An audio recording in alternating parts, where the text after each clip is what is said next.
ஈரோட்டில் வருகிற 16ஆம் தேதி தாவேக தலைவர் விஜய் பங்கேற்கக்கூடிய மாநாட்டிற்கு அந்த கூட்டத்திற்கு அனுமதியானது மறுக்கப்பட்டிருக்கிறது. ஈரோட்டில் விஜயினுடைய கூட்டத்திற்கு தனியாரிடம் இடம் கேட்கப்பட்டிருந்தது. இந்த நிலையில் காவல்துறை அதற்கு மறுப்பு தெரிவித்திருக்கிறார்கள். பவளத்தான்பாளையம் அருகே தாவேக நிர்வாகிகளுடன் செங்கோட்டையன் ஆலோசனையில் ஈடுபட்டிருப்பதாகவும் கூறப்படுகிறது. முன்னதாகவே மாவட்ட ஆட்சியரிடம் இது தொடர்பான அனுமதிக்கான மனு அளிக்கப்பட்டிருந்தது. தற்பொழுது காவல்துறை தரப்பில் அதற்கு மறுப்பு தெரிவிக்கப்பட்டிருப்பதாக கூறப்படுகிறது. விரிவான விவரங்களோடு இணைகிறார் எம்முடைய செய்தியாளர் ரஞ்சித். ஈரோட்டில் கூட்டம் நடைபெறும், அதற்காக மாவட்ட ஆட்சியரை சந்தித்து செங்கோட்டையின் தலைமையிலான தாவேகாவினர் மனு அளித்திருந்தாங்க. தற்பொழுது என்னென்ன காரணங்களை குறிப்பிட்டு காவல்துறை தரப்புல மறுப்பு தெரிவிக்கப்பட்டிருக்கு?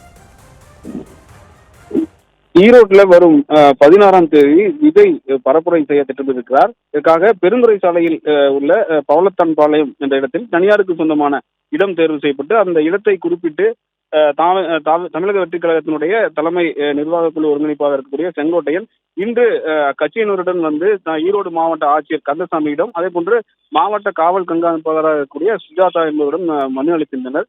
தொடர்ந்து தற்பொழுது மாவட்ட காவல் கண்காணிப்பாளர் உள்ளிட்ட பலரும் இந்த பவளத்தான்பாளையம் அருகே இருக்கக்கூடிய இடத்தை, தனியாருக்கு சொந்தமான இடத்தை பார்வையிட்டு ஆய்வு செய்திருந்தனர். இந்த நிலையில் அந்த இடத்தில் போதிய அளவு வசதிகள் இல்லாததால் அந்த இடத்தில் அனுமதி வழங்க இயலாது என காவல்துறை தரப்பில் தகவல் தெரிவிக்கப்பட்டிருக்கிறது.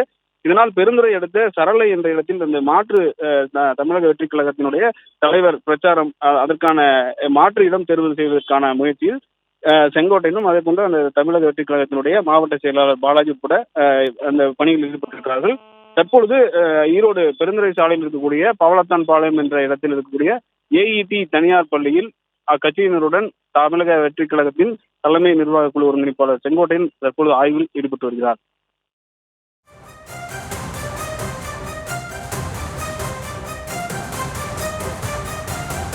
விவரங்களுக்கு நன்றி ரஞ்சித்.